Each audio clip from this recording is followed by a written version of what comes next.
a suicide bomber from the Jenin area. And earlier Sunday, a suicide bomb attack killed or wounded scores of people. Incredible, utter destruction wrought by just one person. Palestinian gunmen opened fire on a minibus carrying the teachers to their school. At least 10 people have died. Suicide bomber came onto the bus wearing himself with explosives. A Palestinian man set off explosives attached to his body.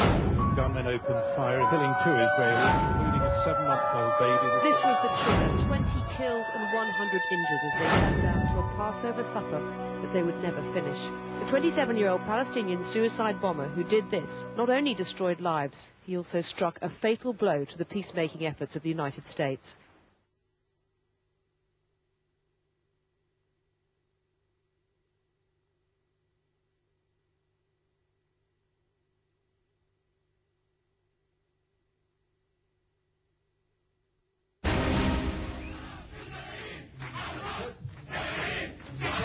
بالملايين القدس رايحين شهداء بالملايين القدس رايحين شهداء بالملايين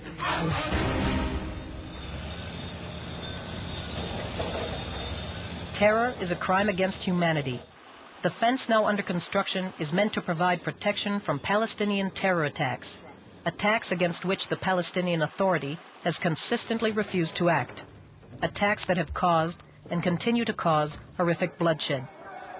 With murderous suicide bombings on the rise since October 2000, Israel's government saw the need to erect a fence that could prevent the murderers from reaching their targets.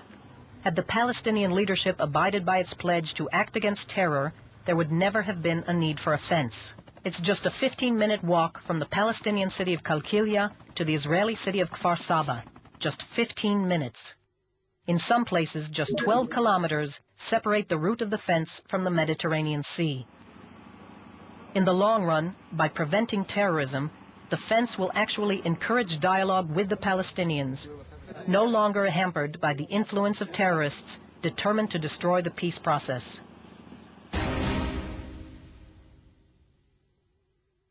The numbers speak for themselves. Not a single suicide bomber has gotten past the security fence built around the Gaza Strip. In those parts of the West Bank where the fence has been completed, terrorist activities have dropped by some 50%. Hundreds of people have been saved from injury and death. The Berlin Wall was built to stop people from fleeing to freedom. The security fence serves exactly the opposite purpose. It prevents terrorists from attacking innocent civilians. It's not a wall, it's a fence. In fact, just 20 kilometers of the total 730 planned, less than 3%, take the form of a wall. And that's only where the danger of shooting attacks requires a solid structure. Israel shares the same moral commitment of all democratic countries to enable its people to live in the truest sense of the word. Suicide attacks carried out in Israel have victimized both Jews and Arabs, men and women, senior citizens and small children from various ethnic and religious groups, tourists and permanent residents, foreign workers and new immigrants. The security fence is meant to protect all of them. Yes, indeed. This fence is meant to separate people, to separate terrorist murderers from innocent civilians. There's a delicate equation here which forces us to weigh the right to freedom of movement against the right to life. Israel is doing everything possible to minimize the damage caused by the fence. It strives to ease the situation of civilians who feel that the fence impinges upon them. Yes, it's a security fence, but it's being built with maximum consideration for the needs of the Palestinian population. The fence will include 41 gates for farmers, 11 crossing points, and 5 terminals for the transfer of goods.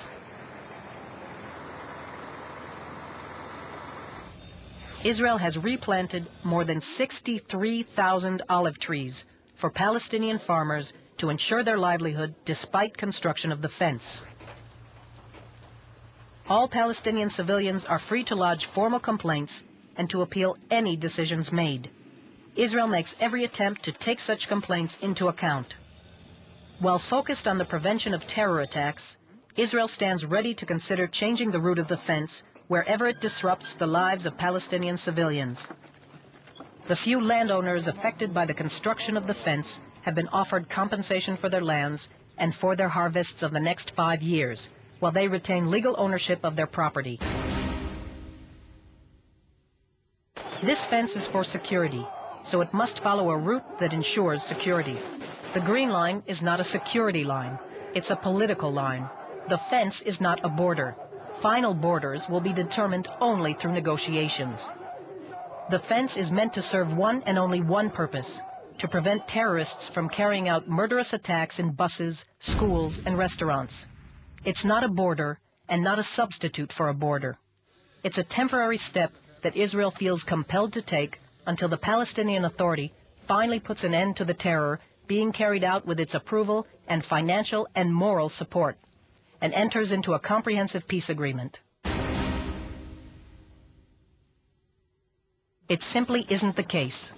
The security fence is temporary, meant to provide self-defense. It can be dismantled and moved within days. It's a phenomenon that can be reversed, unlike the deaths of all those killed by the terrorists. Israel has already moved fences as a result of political agreements. That's what it did along its borders with Egypt, Jordan, and Lebanon. In fact, Israel moved its Lebanese border security fence no less than 12 times. The anti-terror fence is a matter of self-defense.